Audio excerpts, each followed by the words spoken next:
주십시오. 자, 이 장을 시작하기 전 서두에 이제 톰 라이트는 서사가 좀 외면받았다. 서사가 그동안은 중요시 여김을 받지 않았다라고 얘기합니다. 그래서 그 세 가지 이유를 불투만과 이신칭의 또 묵시론 이렇게 이야기하거든요. 다음 장. 네, 불투만. 이 사람이 불투만은 아니고요. 그래서 다음 장 눌러보시면은 불투만은 이제 아시다시피 실존주의 신학을 이야기하는 사람이죠. 실존주의는 사실은 그 계몽주의, 이성을 기반으로 한 계몽주의에 반해서 나타난 철학과 신학이거든요. 그리고 역사주의와 실증주의에 대해서도 반입니다. 네, 그래서 역사와 실증 또 이런 이성보다는 그 가장 인간의 기반 밑바닥에 있는 것은 실존이다. 내가 과연 무엇을 궁금해하고 내가 과연 무엇을 불안해하고 내가 무엇을 가장 갈망하는가. 그래서 이 실존을 이렇게 탐구하는 게 바로 이렇게 실존주의거든요. 그렇기 때문에 다음 장 주시면은 성경에서 말하는 많은 서사와 또 이야기들은 중요하지 않고, 이제 아시겠죠? 왜 이 사진을 넣었는지. 중요하지 않고 지금 이 순간 성경이 나한테 얘기하는 것은 무엇인가, 그리고 지금 이 순간 역사 속에서 내가 해야 될 일은 무엇인가, 이게 중요하다는 거죠. 불트만은. 그렇기 때문에 불트만에게 있어서는 서사, 내러티브는 굉장히 중요하지 않습니다. 그래서 이 불트만의 그 영향 때문에 그동안 서사는 외면받지 않는가라는 톰 라이트 이야기입니다. 다음 장이요. 두 번째는 이신칭입니다. 근데 이신칭의를 다 그냥 얘기하는 게 아니라 율법에 반대되는 이신칭의. 그러니까 율법과 이신칭의가 이렇게 그 반대되는 상황 속에 있는 이신칭의는 율법이 눌러주시면은 바로 유대교이기 때문에 이신칭의는 또 눌러주시면은 율법을 X하게 되고, 또 눌러주시면은 유대교가 또 이렇게 배제되어지는 이런 상황 속에서 기독교의 큰 역사 속에서 유대교가 통째로 빠져버리는 서사가 외면되어지는 이런 일을 이렇게 만나게 된 거죠. 다음 장. 세 번째는 묵시론입니다. 묵시론은 대개 우리가 알고 있는 묵시론은 새로운 세계는 초월적 하나님의 개입에 의해 시작된다. 또 눌러주시면은 여기서의 방점은 초월적입니다. 초월적. 우리가 이렇게 기대하는 바는 뭔가 계속 변하지 않고 또 예수님이 오시지 않는 이 세상이 뭔가 하나님의 초월적인, 정말 천지가 개벽하는 그 하나님의 개입에 의해서 바뀌어야 되지 않는가라는 것을 묵시론으로 이해하고 있는데, 사실은 톰 라이트는 그렇게 이해하지 않거든요. 톰 라이트 얘기하는 묵시론은 계속 이제까지 이야기해졌던 그 이야기가 결국은 이루어지는 그 묵시론을 얘기하고 있는데, 이런 초월적인 하나님의 개입에 의한 묵시론은 서사를 외면하지 않는가 보는 거죠. 이거는 사실 잘 보게 되면은 약간 바르트하고는 약간 좀 대립되는 그런 모습을 보이게 있어요. 물론 톰 라이트가 바르트에 대해서 나는 바르트에서 정반대에 있다고 얘기하지 않지만, 이런 그 톰 라이트가 얘기하는 서사 또 연속성, 이런 얘기들은 바르트가 얘기하는 하나님과 인간은 정말 극명한 차이가 있고, 또 하나님은 정말 초월적인 하나님이시다라는 그러한 바르트의 어떤 신학과는 약간 좀 이렇게 어색한 또는 다른 그런 모양새를 취할 수가 있습니다. 그래서 이렇게 불투만과 또 이신칭의와 묵시론에 의해서 좀 외면되었던 서사를 이제 톰 라이트 어떻게 하냐면, 다음 장 주시면요, 그곳에 서사가 있었다라고 얘기하는 거죠. 성경을 처음에는 불투만 같은 경우는 성경에서 내러티브를 제거하고 신화를 제거하고 역사를 제거하고 가장 밑바닥에 실존이 있었다고 한다면은, 톰 라이트는 아니다, 정반대로 성경의 가장 밑바탕에는 서사가 있었다라고 얘기하는 거죠. 다음 장이요. 그 서사도 표면적인 서사와 이면적인 서사와 그리고 가장 중요한 이 암묵적 서사가 있었다고 얘기합니다. 다음 장 주실래요? 자, 시를 한번 읽어보겠습니다. 자, 나는 회색 앞말을 걸었어. 완전히 잘못 건 것이었어. 늙은 스티볼에 걸었더라면 나는 무엇이 되어 있을 텐데. 얼핏 보면은 무슨 도박을 하는 것 같죠. 이게 하나의 서사죠. 이야기죠. 다음 장 주시면은 나는 부자가 되어 있을 텐데. 이렇게 되면은 이 사람이 뭔가 좀 그냥 야 이게 한번 도화 한번 해볼까 하다가 걸었는데 아유 내가 저게 걸었으면은 좀 부자가 됐을 텐데 하고 이렇게 그냥 얘기하는 건데 다음 장 주시면은 나는 오늘 자유민이 되어 있을 텐데 이러면 얘기가 확 달라지죠. 예, 이러면요. 그 전까지는 그냥 그냥 누가 도박을 걸었나 보다 내지는 누가 약간 좀 빚이 많은 상태에서 도박을 했나 보다. 그렇지만 오늘 내가 자유민이 되어 있을 때라는 얘기는 완전히 이야기가 달라집니다. 이거는 이 얘기를 딱 듣는 순간에 떠오르는 막 시대상이 떠오르고 이 어떤 뭐 미국의 그 남부 지역의 어떤 노예가 떠오르고 이러지 않습니까? 이처럼 이야기란 거는 표면적 이야기가 있고 이면적 이야기가 있고 정말로 그 삐끗하게 있는 암묵적 이야기가 있다는 거죠. 이 암묵적 이야기가 뭐냐? 이제 톰 라이트가 파고든 것입니다. 다음 장이요. 그래서 성경에는 서사가 있다는 거죠. 그리고 이 성경을 서사로 보았을 때 성경 속에 있는 암묵적 서사를 봤을 때는 가장 중요한 거는 통일성과 추진력을 얻을 수 있다는 거죠. 통일성은 뭐냐?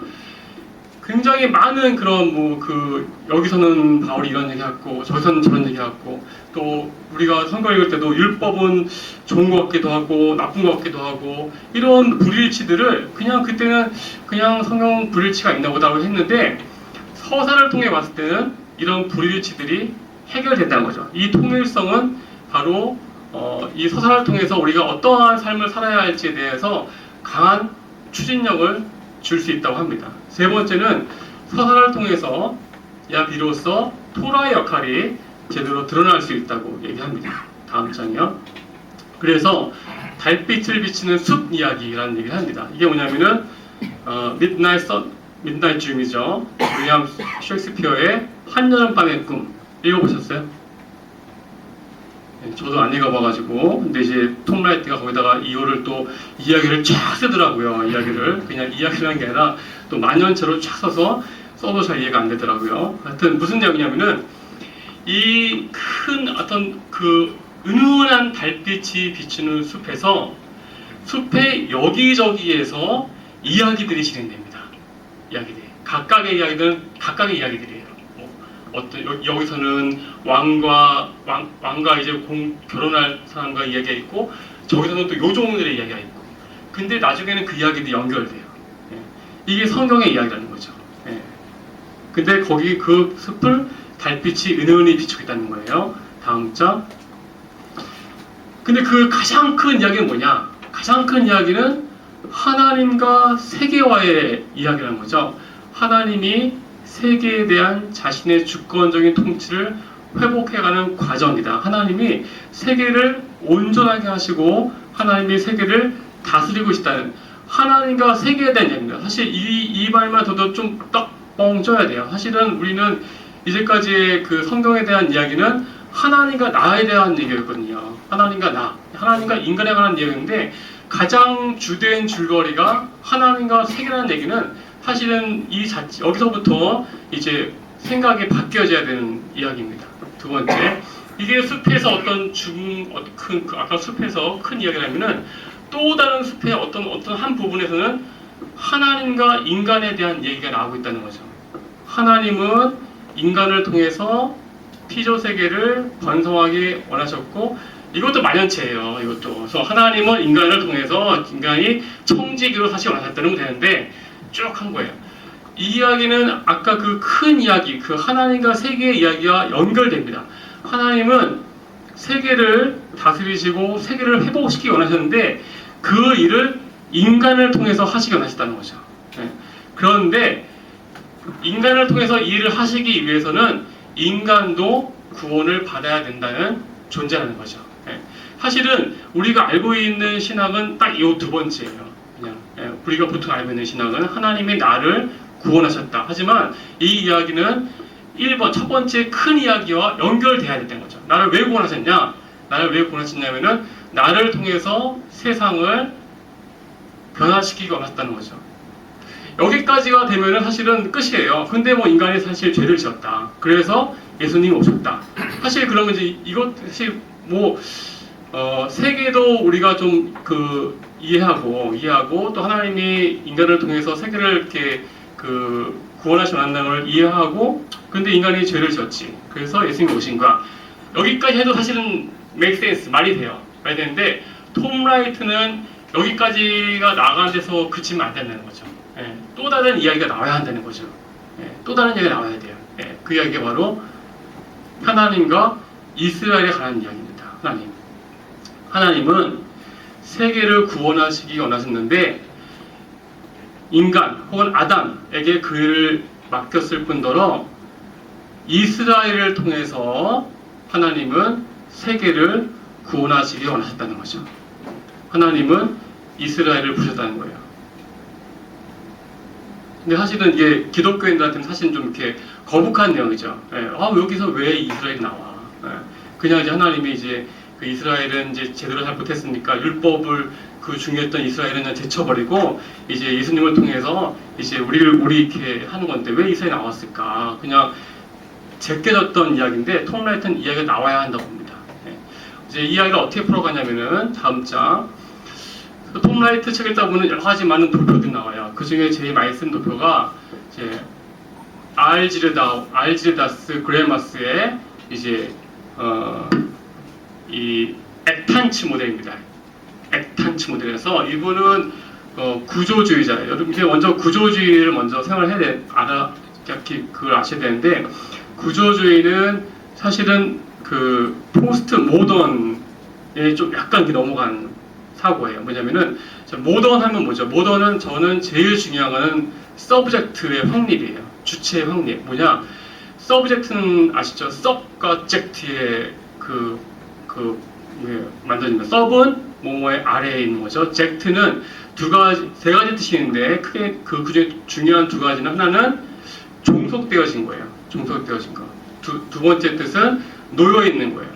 종속되다는 뜻은 사실은 그 모던 이전에 쓰였던 의미예요. 무슨 말이냐면 인간은 하나님께 종속되어진 존재라는 뜻에서 서브젝트가 쓰였어요. 하지만 이게 그 이제 계몽주의 이후로 넘어가면서 인간은 놓여 있는 거, 밑에 놓여 있는 언더라이한 존재다. 그러니까 모든 기반 아래 인간이 놓여 있기 때문에 내가 바로 그 모든 것에 기반이 된다는 거죠. 그렇기 때문에 이 서브젝트의 확립. 그래서 모든 것들을 판단하고 분별하고 모든 것들을 결정지을 수 있는 것으로서의 인간, 굉장히 어느 것으로부터 독립할 수 있는. 그래서 그 데카르트 이후에 주체와 객체가 확 나누잖아요. 나는 생각한다, 그로 존재한다. 생각한다. 나는 판단할 수 있고 내가 틀렸는지 아니었는지를 알 수 있다.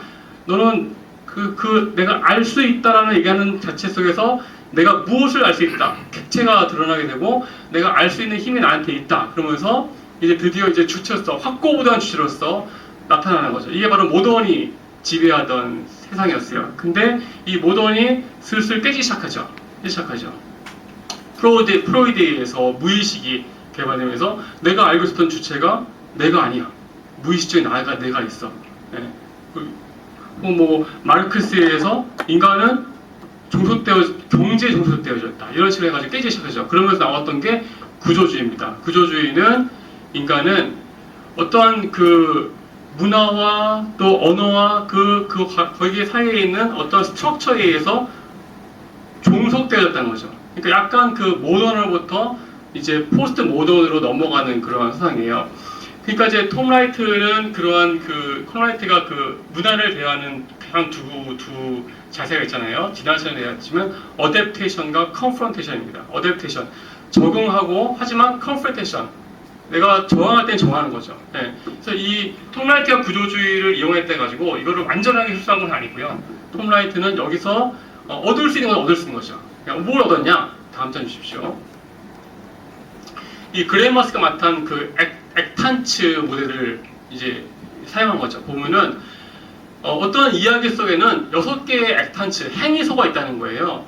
발신자가 있고 그 다음에 그 발신자가 무언가를 전해주고 싶은 수신자가 있고 그 무언가인 대상, 오브젝트가 있고요. 그 목적이 있고 근데 그것을 그렇게 바로 직접 전해주지 않고 이것을 주체를 통해서 수신자에게 전해준다는 거죠. 그런데 예를 들면 그거예요. 그 리틀 라이딩 후드 아시죠? 네, 그 할머니가 아프시니까 너한테 이 점심을 좀 갖다 드려라. 그러면은 엄마가 발신자인 거죠. 할머니가 수신자인 거고, 자, 대상은 점심입니다. 그리고 주체는 그 라이딩 후 레드 라이딩 후드를 쓴 그 애가 그 대사 주체인 거죠. 하지만 가다 보면 누굴 만나요? 늑대를 만나죠. 늑대는 바로 뭡니까? 예, 반대자입니다. 근데 늑대가 그런 위기 속에서 막 잡아먹히는 속에서 누가 조력자 나타나요? 아빠가 나타나죠. 아빠 나타나서 늑대의 배를 가르고 할머니를 끄집어내죠. 예, 이렇게 이야기 속에는 발신자와 수신자, 그리고 발신자가 수신자에게 주고자 싶은 대상이 있고, 그 대상을 가지고 전달해주는 주체가 있고, 그리고 그 주체를 도와주는 조력자와 반대자가 있다. 이거를 좀 아시면은 이제 나오는 수많은 그 도식들이 이해가 돼요. 예. 근데 이제 보면은 이 주체하고 수신자는 게 왔다 갔다 할 수 있어요. 예. 보면은 목적물을 전달하는 역할을 넘어서 어떤 가치, 대상 또는 욕망에 편찬하는 주인공이고, 주체와 수신자는 간혹 동일 인물이기도 되기도 합니다. 네, 왔다 갔다 할 수 있어요. 자, 이거를 가지고 이제 한번 봅시다. 하나님의 큰 이야기는 세계죠. 하나님은 세계 세상에 하나님의 형상과 영광과 주권을 주시기 원하셨는데, 그걸 누굴 통해 주시기 원하느냐? 인간을 통해서 주시기 원하셨다는 거죠. 근데 하나님의 명령은 인간을 도와주고요, 죄와 사망은 인간을 방해합니다. 이 큰 그림이죠. 큰 그림이죠. 다음 장 주시면요. 두 번째, 하나님과 인간과의 관계입니다. 똑같습니다. 아까 치면은 인간이 여기 있었는데 일로 갔죠. 제가 그 주체와 수신자가 바뀔 수 있다고 했죠. 하나님은 또 그런 청지기적 역할을 하는 인간도 구원을 하시기 원하셨어요. 그래서 인간에게 형상과 영광을 주시기 원하셨고, 하나님은 이제 그걸 이제 첫 인간 아담을 통해서 일을 하기 원하셨고, 똑같이 명령은 도와주고 죄와 사망은 반대합니다. 요 딱 그림만 보면 딱 사형리예요. 사형리. 그렇죠? 하나님은 당신을 구원하시 오셨습니다. 딱 네 가지로 얘기할 수 있죠. 하지만 그렇게 끝나면 안 된다는 거죠. 이 이야기는 앞 슬라이드에 있는 하나님과 세계를 나타내는 그림과 연결되어져야 하고, 또 이 이야기는 다음 장에 주시면은 하나님과 이스라엘에 관한 이야기로 연결되어져야 한다는 거죠. 예. 하나님은 이스라엘을 통해서 인간, 세계를 구원하시기 원하셨다. 예. 근데 이 슬라이드가 왜 들어가야 할까? 사실은 뭐 아까도 얘기했지만 그 전 슬라이드까지 해도 우리가 지금 믿고 있는 신앙과 거의 뭐 다를 게 없어요. 그렇게 믿고 있고요. 하지만 이 이야기를 한 이유는 이스라엘이 이 일을 결국 못하죠. 결국 못하면서 이스라엘은 버려짐을 당하게 되죠. 예.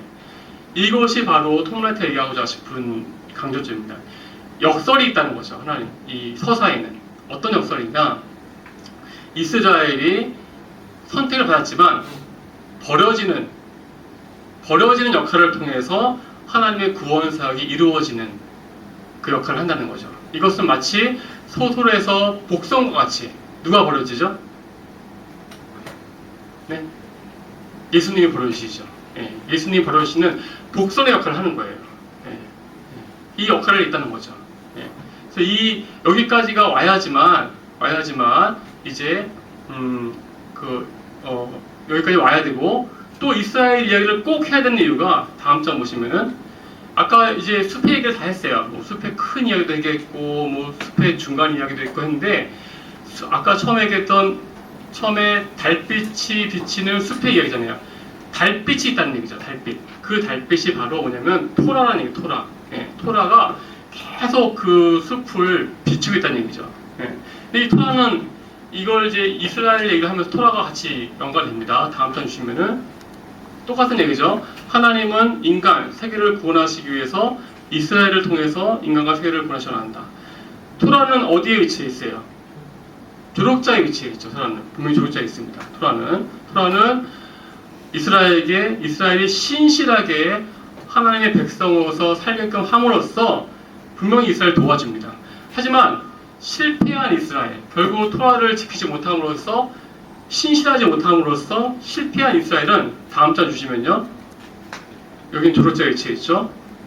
그런데 토라는 여기에 와버렸어요. 다음 눌러보세요. 네, 여기 와 있습니다. 토라는 실패한 이스라엘한테는 철저하게 죄가 죄되게 하고, 그래서 저주가 임하게 하고 결국은 이스라엘을 통해서 세계로 인간으로 나아가지 못하게 하는 반대자, 대적자 입장을 이렇게 보이고 있는 거예요. 예. 그래서 우리가 이제 헷갈리는 거죠. 토라가 뭐냐? 그러니까 우리가 늘 성경 볼 때 느끼는 그런 당혹스러움, 율법이 오는 그런 막연함들. 예. 결국은 이거를 이제 이스라엘과 이런 그 그레마스 도식을 통해서 이제 토라의 얘기를 아는 거죠. 다음 절 보시면은 토라는 결국은 역사 속에서 조력자와 대적자로 등장을 했고 중요한 거는 이 서사를 통해 봤더니 토라는 자기가 해야 될 소임을 다 했다는 거예요. 예. 토라는 어떨 때는 조력자로서 어떨 때는 대적자로 나타남으로써 결국은 이스라엘로 하여금 어떻게 할 수, 자기가 어떻게 막 감당할 수 없는 그 상황 속에서 결국은 하나님의 해결. 다 그 전전을 한번 보시겠어요? 전전 슬라이드.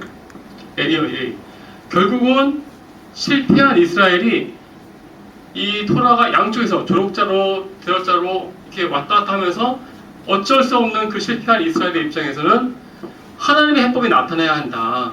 하나님의 해법이 나타내야 한다는 것들을 보여주는 토라의 본인의 임무를 다했다는 거죠. 그러면서 이 신칭이 했던 토라에 대해서는 잘못된 그런 평가들이 결국은 옳지 않다는 겁니다. 예.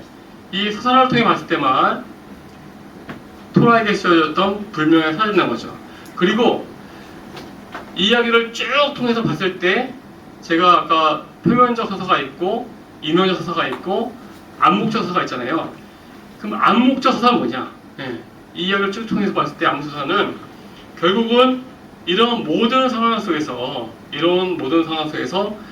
이스라엘의 그 실패를 통해서 하나님의 해법이 무엇이고 그 하나님의 해법은 바로 이스라엘을 대표하는 인물인 메시아가 나와야 되고 그 메시아의 죽음을 통해서 이 모든 그 서사가 이제 그 이스라엘 실패가 해결되는 거죠.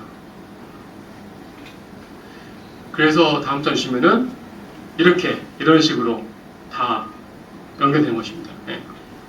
실패한 이스라엘에 대한 하나님의 해법은 메시아 예수시고 그 메시아 예수가 바로 이스라엘이시고 그 메시아 예수가 바로 인간의 대표자이시고 그 예수를 통하여서 이스라엘이 구원을 받고 그 예수를 통해서 인간이 구원을 받고 이 예수를 통해서 세계가 구원을 받는 이 연속되어진 마치 보시면은 약간 예수로 수렴되죠? 예수로 그래프가 수렴되고 저만 그런가요?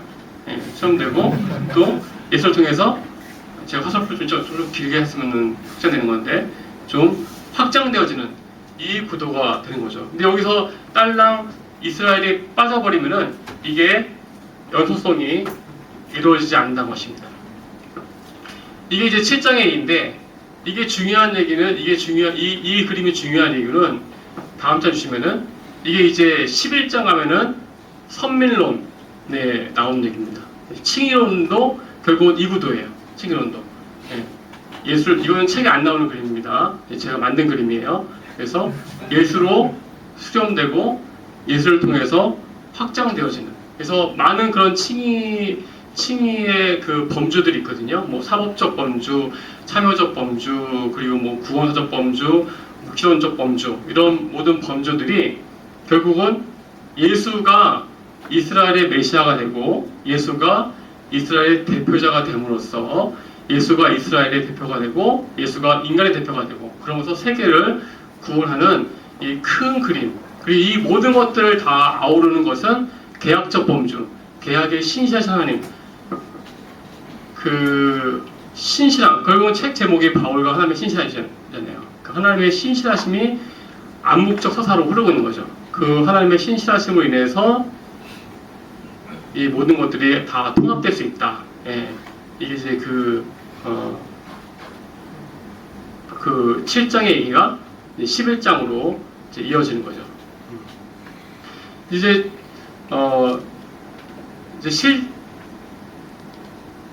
실제적인 질문을 하시 그런 거죠. 결국에 그렇구나, 서사가 중요하구나. 근데 과연 그 서사가 힘이 있을까? 과연 이제까지 우리가 정말로 신앙생활을 열심히 잘하기 위해서 정말 애를 썼는데 정말 이렇게 통신으로서 혹은 목회자로서 정말 분투했는데 누가 얘기했던 이 말도 들어봤고 저 말도 들어봤는데 과연 그럼 톰라이트가 얘기한 서사가 과연 우리의 삶을 바꿀 수 있을까? 그리고 우리의 삶을 바꿀 정도로 힘이 있을까? 이거는 지금까지 생각해보면은 그런 것 같아요. 제가 이제 느낀 그 느낌은, 책을 이제 다 읽고 느낀 느낌은, 결국은 톰 라이트가 얘기하는 거는 그 서사를 찾고 찾아가는 것 같아요. 열린 사고 속에서, 그러니까 숲이 있죠, 숲이 있는데, 아직도 이렇게 그 숲을 계속 파야 되는 얘기죠. 그 모더니즘적인 사고 속에서는 뭔가를 결정내고 정의 내리고 분류하는 거거든요. 왜냐면 아까도 얘기했지만 모더니즘은 주체도 있지만 하나는 이성이죠. 이성은 사실은 그 제일 중요한 게 그 범주를 카테고리제이션을 시키는 게 이성이잖아요. 칸트가 무슨 이렇게 이성하면서 그래서 우리는 결국은 이렇게 카테고리제이션을 시키기를 원해요. 이미야 아직 그럼 딱 들으면은 정리가 되는 것 같아요. 아 그렇구나, 이미야 아직. 창조, 타락, 구속 하면은 딱 정리가 되잖아요. 근데 사실은 그 얘기는 굉장히 사실은 모더니즘적인 사고거든요. 뭔가 정리가 되어지고 딱 틀로써 이렇게 이해를 하려고 하는데 사실은 그 톰 라이트는 그거를 안 내는 거죠. 아니고 서사로 얘기하면은 사실은 이 책을 이렇게 쓸 수밖에 없어요. 만년체로. 정의를 안 내리고요. 계속 쭉 이게 뭔 소리 하는 건지 이게 갑자기 일단 셋째는 어디 있었지? 그래서 갑자기 막 셋째를 찾게 되고 막 이런 얘기 할 수밖에 없는 이유가 서사로 얘기되면은 이게 열린 얘기가 되거든요. 그러면서 톰 라이트 얘기하는 거는 그렇다, 그렇게 찾아야 한다. 우리는 계속 끊임없이 서사가 뭔지를 찾아야 되고 그 서사 속에서 나의 역할이 뭔지를 찾아야 한다. 사실은 더 어려운 게 삶이 열린 거죠. 그냥 이제까지 우리가 알고 있었던 어떤 정의를 내려주고, 야 너희는 이미야 아직 그 중간에 사는 거야. 그런가 보다 하고 딱 했는데 창조와 타락과 구속이야. 알겠지? 왜요? 창조, 타락, 구속. 근데 이렇게 해주면 편한데 이게 아니라는 거죠. 이제 그 서사 속에서 중요한 것도 뭐냐면은 역할이라는 거예요. 아까 얘기했듯이 토라가 역할을 했다는 거예요. 이스라엘이 역할을 했다는 거예요. 이제까지 우리는 이스라엘까지 토라를 무시했어요. 이스라엘 못했어. 아이고 못했네. 그래 없어져. 토라 이거 하다 보니까 율법주의야 없어져. 근데 아니란 거죠. 이 큰 서사를 보면은 이스라엘과 토라는 역할을 했다는 거예요. 무슨 말이냐면은 하나님이 분리된 그 지역에 소방차 이스라엘 보냈어요. 근데 그 이스라엘 가다가 구덩이에 빠진 거예요. 야 그러면 2호 소방차 나가십시오. 아니라 그 빠진 소방차를 구해내서 가게 해야 한다는 거죠. 그러니까 각자마다의 역할이 있다는 거예요. 그 얘기는 서사 속에서 나의 역할이 뭘까라고 그걸 깨닫는 건요 사실 중요해요. 왜 중요하냐? 모더니즘 사고 속에서는 우리 모두가 선봉에 서야 돼요.